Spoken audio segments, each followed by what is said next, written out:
Hello folks, I'm Sam and welcome to my channel. So today we're going to talk about 5 features that I hope Davinci Resolve 19 will have. And I hope Blackmagic is going to watch this video. I don't think so, but if they watch it, it's going to be a plus for us. So let's get straight into it. So one major problem that I have with Davinci Resolve is that before I can download my work, I need to always work in one project, all of my work in one project, and then I can put them in the delivery and then download all of them. I can't have different projects and then export them at the same time. If I finish one project and I have another client's project, I have to wait that I export one project and then I can export the other work in the other client's work and then export it. So if you have used Premiere Pro, you know that you have the media encoder, so you can do one project and then send it to the media encoder, and while it's downloaded there, you can already work in another project. So I think this is a more faster explanation. So I guess if that was confusing what I was saying earlier, with this you understand better.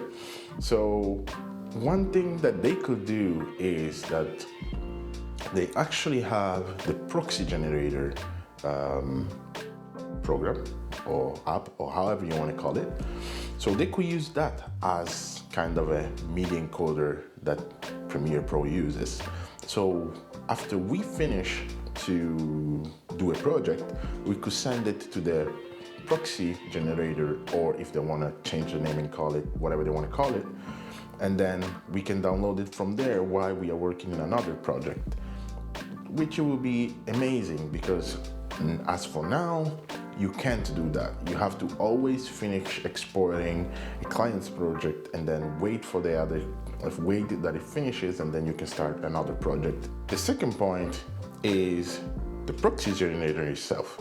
So at the moment, when you're creating the proxies through the proxy generator, you can only create the proxies in the folder where the videos are, so in the same folder.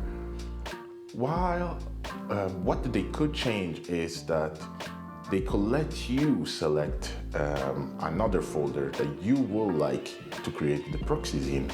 So if you have a folder where you would like to have all your proxies of all your project in, you could do that. Now, as for now, you can't do that. You have to create the folder. You have to create the proxies in the same folder, which it can be a little bit limiting, because if you have a really limited amount of space in the hard drive where your project footage are, you have to first put all your footages in another drive where you have enough space, and then create the proxies there, which it can be time consuming sometimes. So I hope they will implement this thing and we can actually select our own folder where we create the proxies in. The third point is actually related to subtitles, so automated subtitles. Premiere Pro has speech to text, which is amazing because it's just this automated subtitles, and then of course it's not perfect, but at least it creates already the subtitles, and what you have to do is to just go through them, modify them, and it's so much faster to do it like that than writing yourself each word and each phrase, sentence. So I hope they will do that because they have the technology to do it. They just have to do it.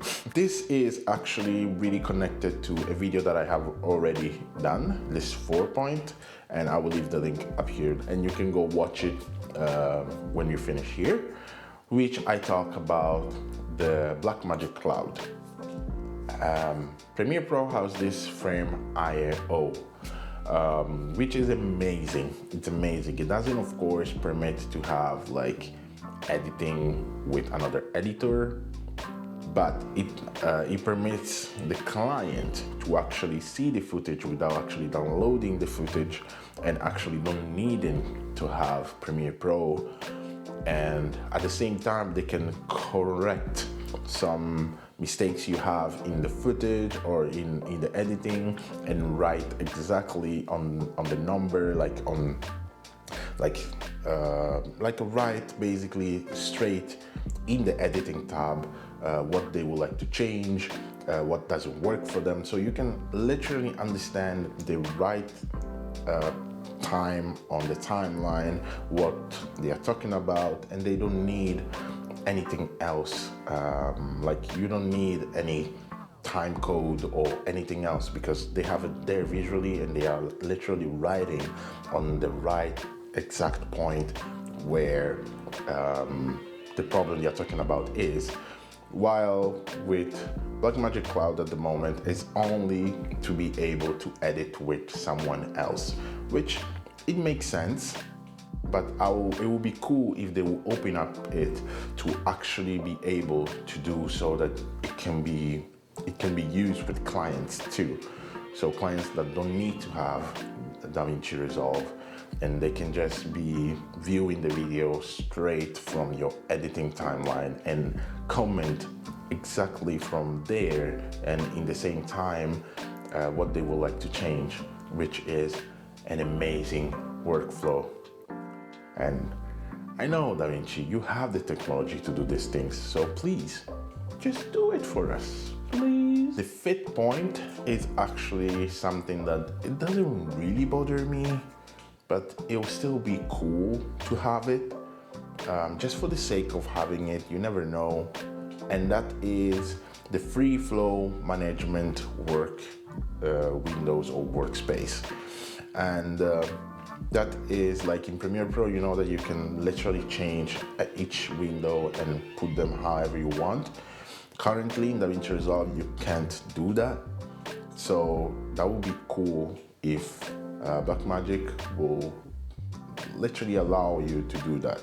But me personally, I haven't had any issue with that type of window because even with Premiere Pro, that's exactly actually how I have my windows. So I was lucky enough that I didn't have any type of change when I switched to Davinci Resolve. But I still use Premiere Pro because of that speech to text. It's just amazing, and clients like subtitles, and that subtitles is just awesome and easy. Like 10 minutes video, I can't spend time on doing subtitles manually, so that's probably the biggest thing I wish they will do together with the media encoder app that I hope they will release. So yeah, share your thoughts down below. Let's have a chat. What would you like to see in the new Davinci Resolve 19? And yeah, stay blessed, take good care of yourself, and see you in the next one.